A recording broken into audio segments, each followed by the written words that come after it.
CBSE ने class 12 के results के बाद अब बनाने की तैयारी कर ली है रूल्स रेगुलेशन और पहली बात वन स्क्रीन मार्क। देखिए ये स्कीम काफ़ी अलग है, ये सिस्टम बड़ा अलग है। इसमें मकसद है मैनुअल चेकिंग के पुराने तरीकों को हटाकर एक डिजिटल प्लेटफॉर्म पर बच्चों को खड़ा करना। स्टूडेंट्स के लिए अच्छी बात यह है इस पूरी स्कीम को लेकर कि उनके एग्जाम देने का स्टाइल बदल जाएगा। यहाँ पर स्टाइल पूरी तरीके से वैसे नहीं बदलेगा, लेकिन आपको अभी भी पेन पेपर से ही आपकी आंसर जो वही रहेगी, लेकिन एग्जाम खत्म होने के बाद बोर्ड आपकी आंसर शीट को स्कैन करके एक सिक्योर डिजिटल क्लाउड पर अपलोड कर देता है, जहां से टीचर उन्हें ऑनलाइन चेक कर सकते हैं। और ये प्रक्रिया अपने आप में ही आने वाले समय में भी और अभी में भी काफ़ी खास है।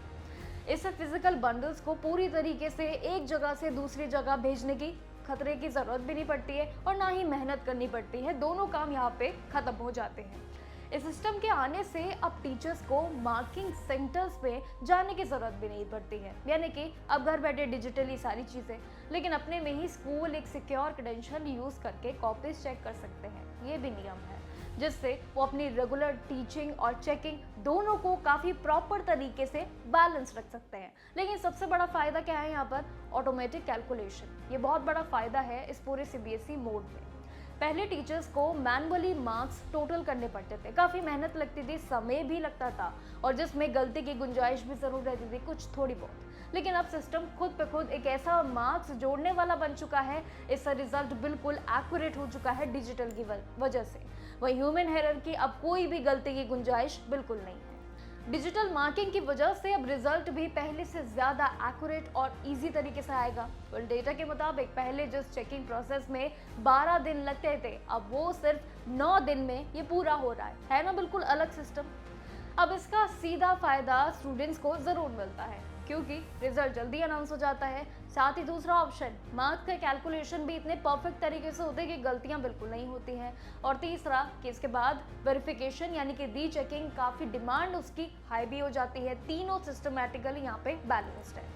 आपको जो मार्क्स मिलेंगे वो पहले से ज़्यादा भरोसेमंद भी ज़रूर होंगे क्योंकि प्रॉपर डिजिटल है। लेकिन इस पूरे डिजिटल में एक ज़रूरी बात है, हैंड राइटिंग और प्रेजेंटेशन, जो कि बहुत मायने रखता है ये दोनों कॉन्सेप्ट।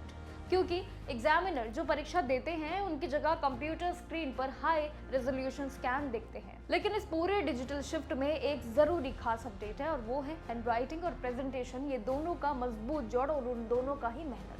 क्योंकि एग्जामिनर पेपर की जगह कंप्यूटर स्क्रीन पर हाई रेजोल्यूशन स्कैन्स देखता है, जो उनके लिए इजी हो जाता है।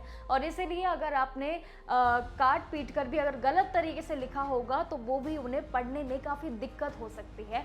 ऐसे के लिए अब नियम ज़रूर आ गए। बोर्ड ने साफ कह दिया है कि क्लियर हैंड राइटिंग ज़रूरी है, साफ सुथरा लिखना ज़रूरी है। यही एक फेयर असेसमेंट की गारंटी ज़रूर मानी जाएगी।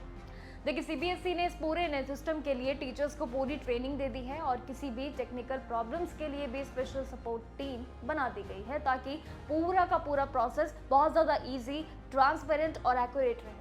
लेकिन पूरे सिस्टम से एक मैसेज जरूर है मेरा आपसे कि इस बार 12th का जो रिजल्ट आएगा, अगर आप इन सभी फॉर्मेट को समझ लेंगे तो आपके लिए इजी रहेगा। कुछ ऐसे फॉर्मेट है जो आपको पता होने चाहिए कि सीबीएसई ने 2025 से लेकर 2026 ये 25 से 26 के बीच में आखिर क्या डिफरेंस रखा है, क्या बदलाव किया है डिजिटली। और वो बदलाव 10वीं के रिजल्ट में भी देखने को मिला और अब 12वीं के लिए भी शुरुआत बहुत ही तेजी से हो गई है। लेकिन 12वीं के रिजल्ट को लेकर और जो अपडेट रहेंगी डेट्स को लेकर, वो भी कंफर्मेशन नहीं है। लेकिन जो भी अपडेट ऑफिशियली आता है वो मैं आपके साथ शेयर करती रहूंगी। लेकिन ये पूरे डिजिटल सिस्टम को आप भी अपना लीजिए। बाकी जो भी है, अगर आपकी राय कि आपको कैसा लगा सीबीएसई का ये 1 साल के बीच का डिफरेंस, कमेंट सेक्शन में अपनी राय जरूर दे दीजिएगा। बाकी जानकारियां जो भी रहेंगी आपके साथ शेयर करती रहूंगी। तब तक के लिए नमस्कार और देखते रहिएगा जागरूक।